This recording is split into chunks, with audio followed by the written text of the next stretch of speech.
Shoprite Checkers have this week reached a settlement agreement to pay a fine of more than 11 million rand. It follows the Competition Commission's finding that the ticket dispensing company had entered into exclusive agreements with the majority of its product providers between 2013 and 2018.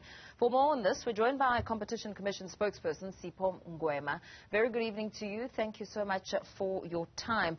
CompuTicket has agreed to paying 11.3 million rand as a fine to settle a second prosecution against it. What exactly does it entail? And also just perhaps giving us some background on how we've come to this matter. Thank you. Good evening. Well, yes, indeed.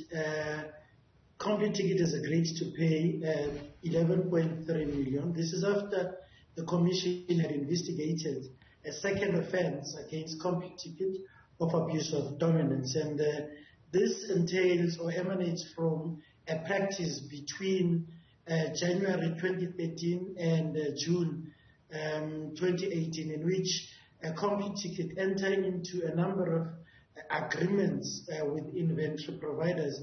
Inventory providers are those companies that provide or would contract CompuTicket to provide tickets for things like music shows, theaters, promoters who are doing these festivals or events organizers, people who are using a bus and airlines, and everyone who was selling tickets.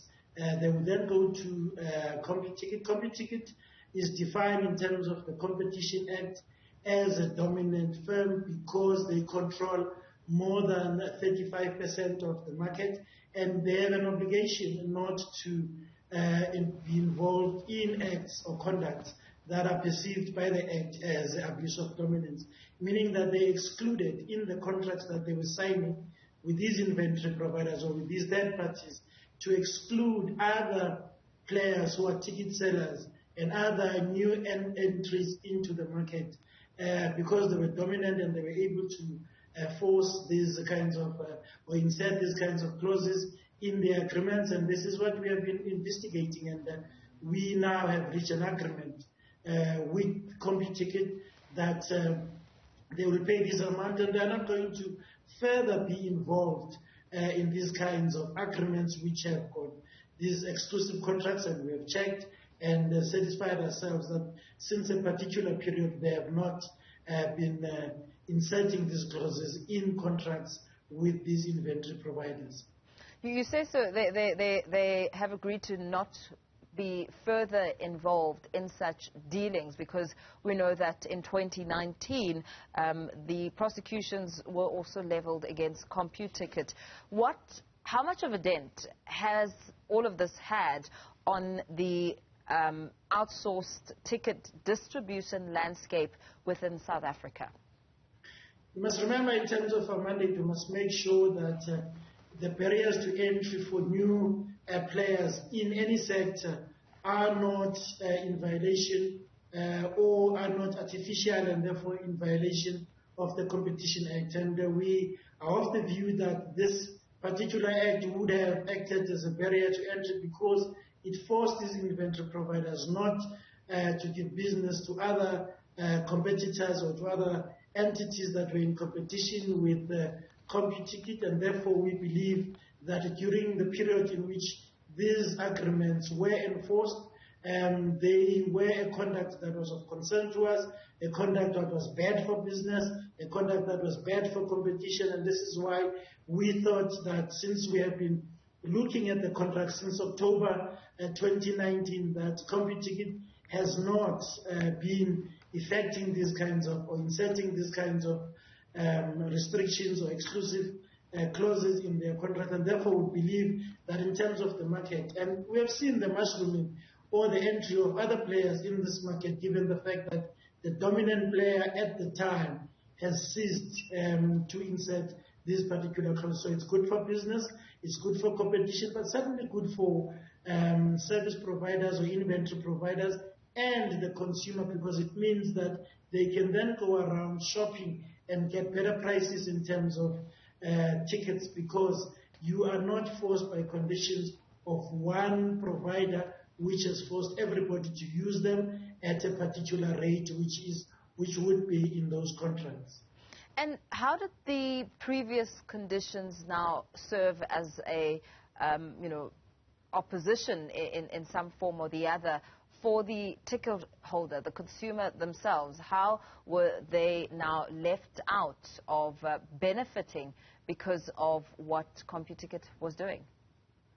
You remember, if you were starting a business and you wanted to sell tickets in competition to CompuTicket, you would not be able to access any of the inventory providers that had contracts with CompuTickets, because CompuTicket forced them not to give you that kind of business. It means that they were then left out of the market by the clauses that were inserted in those contracts. So it means that those people could not get those business. And you will remember, many of the big inventories, like airlines, as I said, bus companies, music shows, promoters, they used CompuTicket, meaning that what was left, if anything was left, was very small business that everybody else was trying to get into the sector, had to scrabble in terms of trying to get those contracts. So there was virtually nothing left for those companies. It means those businesses did not grow. It means there couldn't be new entries into the market, because there was this huge barrier which was introduced by those clauses that were inserted in those contracts between CompuTicket and those inventory providers, which were selling tickets for all these entities that would buy from, whether we wanted to go to movies, whether we wanted to buy a bus ticket or airline ticket, as I said earlier.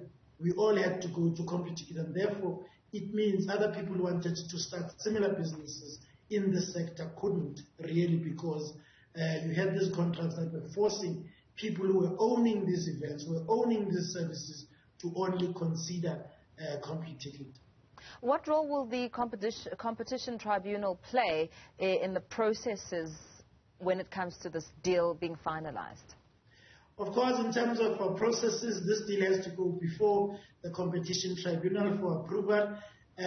We have signed with the CompuTicket in terms of this, but of course, it's subject, like all our agreements that we make with similar companies who are subject to similar investigation, are subject to the approval of the competition tribunal. So therefore, we'll go before the competition tribunal and motivate that the deal be approved, because we believe that in terms of agreements with the CompuTicket, this deal is fair and this deal is appropriate in terms of what we would have alleged would have happened in the sector during the period that we investigated. Absolutely. Thank you so much for giving us some clarity there. Competition Commission spokesperson Sipho Ngwema speaking about the Commission, saying that CompuTicket now has agreed to pay that 11.3 million rand fine. Of course, there will be some steps that need to take place, as clarified by Mr. Ngwema.